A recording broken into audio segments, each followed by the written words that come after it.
these conversations are always tough conversations, but Tim knows it. They tell you, if these conversations tell you, is the client I have actually a real buyer or seller, right? Like, which it sucks that you're having this It sucks, conversation after having it on the market, and it Yeah. teaches us that we have to have these conversations sooner, but it's still good to have it at a certain point in time, because it's Yeah. like ripping off that Band-Aid and that safety blanket of like, yes, I I have a got the listing. listing, Yeah. which means a commission. Well, do you really have a listing?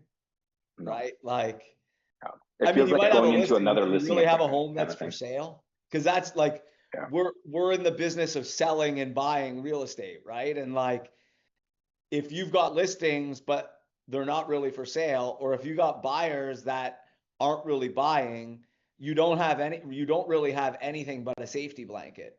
Something to So sink your time and effort into. something to waste your time when you could be using that time to find real buyers or real sellers, which is the mistake we make, right? Like, let's be honest, no one loves, well, very, very few people love prospecting.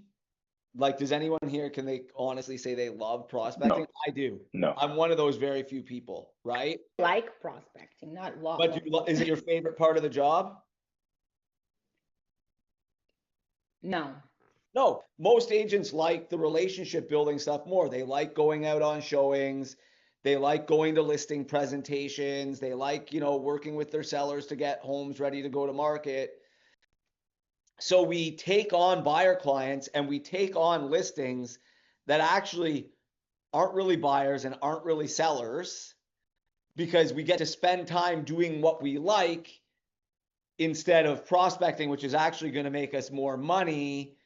But really, it's just like a false safety blanket, because really there's no transaction there, right? And that's like, it is a notorious trap of real estate, like notorious real estate trap. And it's one that, like, we have to be like very, very clear. And that's why asking the difficult questions up front and being the one to take the lead and like show that I'm the consultant, I'm giving the advice. If you don't want to take my advice, you probably shouldn't be on the market.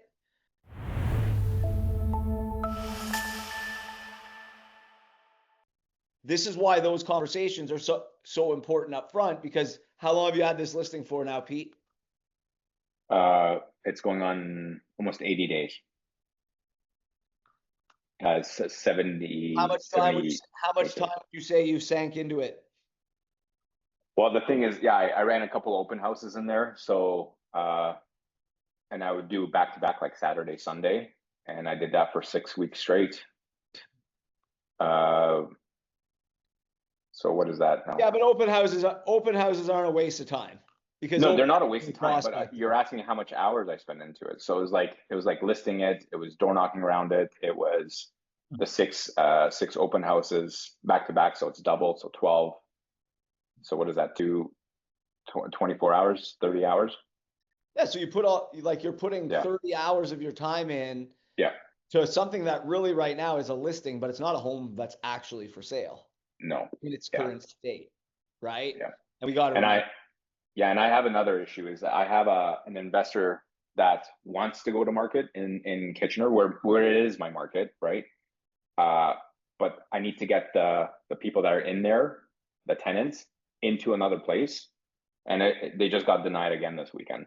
So it's just like, I have these people with like bad credit, solo, like they work for themselves, and it's just like I can't even get them out of the house so I can list it. It doesn't even feel like I have a listing coming up or I have a viable tenant. It sucks. Yeah, so like you gotta speak to the tenant honestly about what their options are. Yeah. Right? Because you can't be. You're obviously trying to get them into stuff. Yeah. That they're not going to be accepted for. So like, it's reality check, tough conversation. Here's your options. Given your credit, we've got one of two options.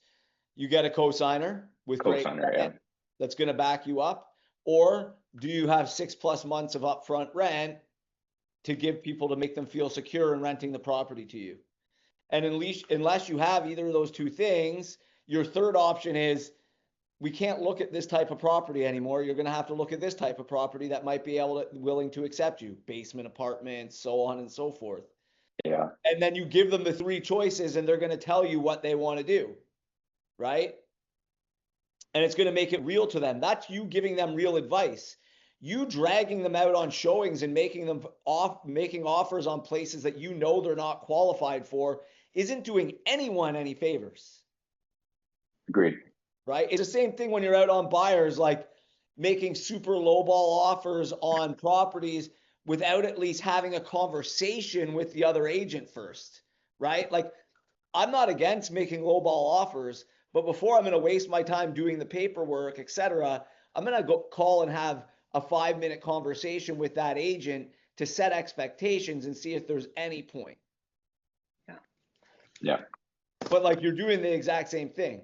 So lesson here is for everyone is, don't just take listings and start working with buyers because it makes you feel comfortable and that's the work you like doing, right? You like going out on the showings. You like getting the property ready to go to market. You like working on the CMA and working on the pricing and working on the marketing for a listing.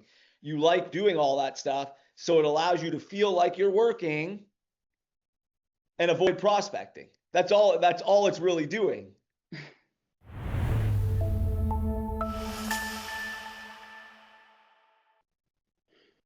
100% right. It. Yeah. I'd do better off door knocking than dealing with this right now. 100%. Like, and they've rescheduled you 3 times, so you've kept time in your calendar open, and then they cancel on you and move it on you. That's time that you probably didn't get to leverage fully. Yeah. Just Tuesday and Thursday, but and then All right. Well, but at least we're seeing them. At least it's 4:00. It's 4:00 today. We're gonna have a talk, I guess. So what do you think if they choose to take it off the market? I should just go for that, right? It's your price or it's off the market. That's my advice. Okay. In this market, in Brampton, where like we have the lowest sale to new listing ratio in I think pretty much all of Ontario. It's either they take your professional advice and show that they're sellers. Yeah. If they don't take your advice, the home's not really for sale. I know that. Yeah. It's just my son in the yard. It's almost embarrassing.